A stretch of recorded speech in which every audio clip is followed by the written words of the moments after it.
Hello, and welcome to the Viking Home Companion with a story from the good old days. And in this case, this really is the good old days. How old will become apparent by the time I reach the end of this story. This story involves two really good old friends of mine, Duke Radnor of Guildemar and Duke Stephen of Bellatrix. And I can't say anything else without giving away the kicker or punchline to this whole story. So, without further ado, let's get going. This took place at the Boy Scout camp at Lake Berryessa in Napa, California. And that was one of our favorite SCA war sites for a very long time. It was great because we had a lake right there that we could go jump in after the fighting was over. And it had a nice open area for doing open field battles.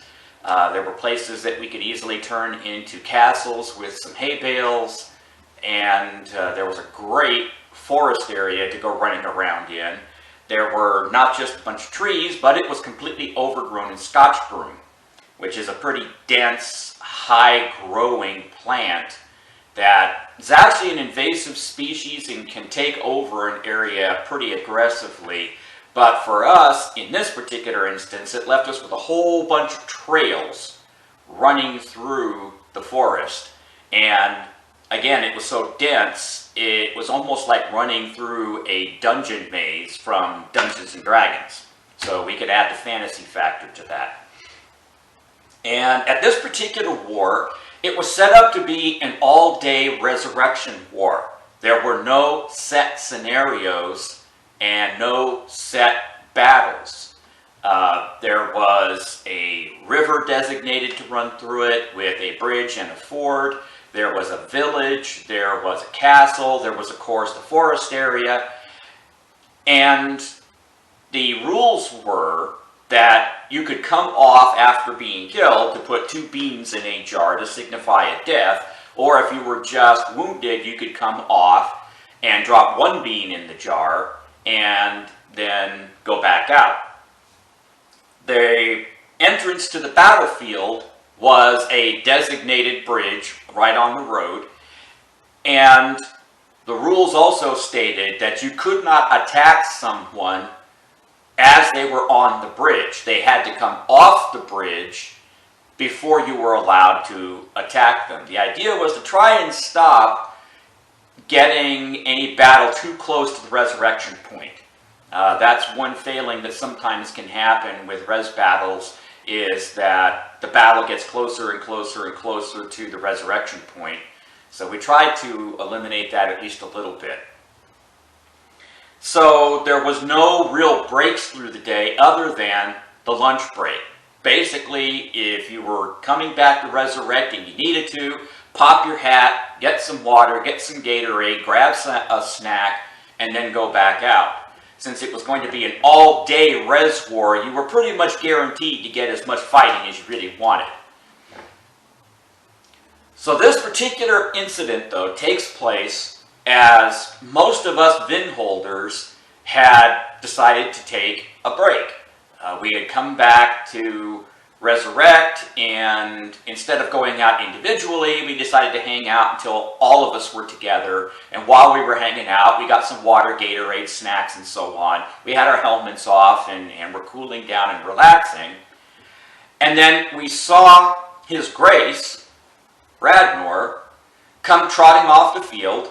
And he goes up to the resurrection and pops his 2 beans in the jar. And at that point, we were pretty much ready to go back out. And he was on our side in that particular war. So we said, hang on, Your Grace, we're coming out too. We'll all go out together. And he goes, no, that's okay. I want to get right back out there. And he trots off down across the bridge. And he gets just about a few feet off the end of the bridge when, shoo-dunk, arrow right in the middle of his chest. Now, Radnor was fighting with his naginata, which most of us who knew him long enough, going back to that point, that was like his favorite weapon for a very long time. And he is a minimalist. He wears pretty much just the minimum, or at least back then, minimum of SCA armor, and he had just a light quilt body armor other than his kidney belt. So he was archer bait.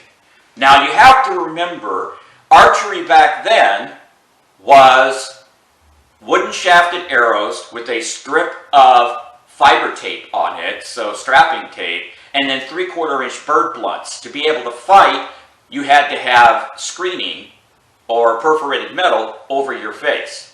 Yes, that is how far back we are going with this. So the arrow comes, hits him in the chest, bam, turns around, trots back up, pops his 2 beans in the jar, heads back down, gets to the end of the bridge, looks around, gets off the end of the bridge, shunk, right in the middle of his chest again. And you can see him actually kind of do that head shake thing, turn around, trots back up, and we all look at him and go, "Your Grace, we're putting our helmets on. We'll be right there. We'll be able to go out with you and protect you. We've got shields." "No, it's okay. I got to get back out there." Drops his beans in the jar, turns around, heads back out now for the 3rd time. And he's being more cautious than ever. He's got his naginata up and he's looking around because a lot of the times, if you can see the arrow coming, you can deflect it. So he's looking around and he's looking around and he gets a few feet off the end of the bridge and twang, hit him right in the side of the helmet. And the thing is, his helmet had 2 plates that kind of did this. And then there was perforated metal in there so that it wasn't open to the jaw. But it did this. And the arrow briefly got stuck and then dropped down. And then as he squared up and he looked again, right in the middle of his chest again. And he kind of stomped his foot and hopped up and down and said, "I hate archers." And then he reaches down and he grabs one of the arrows and he jammed it up into his helmet where it had gotten briefly stuck, and jammed it in there so it stuck out, and he turned around and he stomped his way back up to the res point, drops his 2 beans in the jar, and as he's going up there, Mistress Ellis O'Byrne says, "Please tell me you put that there." And he goes, "Yeah, I got stuck there just for a second briefly, but I jammed it back up in there after I died again." Now, half of us in Vinholt are just dying. We are laughing our heads off. But my squire brother, Garth of Windhaven, had finally spotted the archer. Now, here's the thing. Down near that part of the field, it's wide open flat. There's no cover. So we're trying to figure out through all of this where the hell this archer is.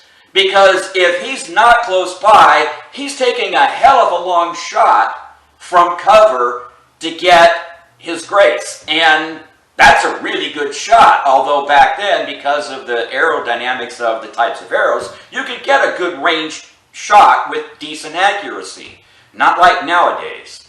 So, at any rate, he finally spotted him. About 30 feet, 40 feet off the end of the designated bridge for entering the battlefield, there's a porta potty. And at the last shot, Garth had seen the arrow come whizzing from the porta potty. And Garth went out there, came up around behind the porta potty, banged on the back of the porta potty and said, "We just burned this down, you're dead." And from inside you hear, "Okay." And out of the porta potty comes Stephen of Bellatrix. Yes, Stephen back then was just so young, he wasn't allowed to fight heavy. He was doing archery, and he was inside the porta potty, and he would use his elbow to open the door just enough that he could fire out and then let it close. Okay, both of your graces, you cannot deny this story. I've got plenty of witnesses, and in fact, we actually had it on videotape for a long period of time. This happened. So, welcome to the good old days. Yeah, sure, you betcha.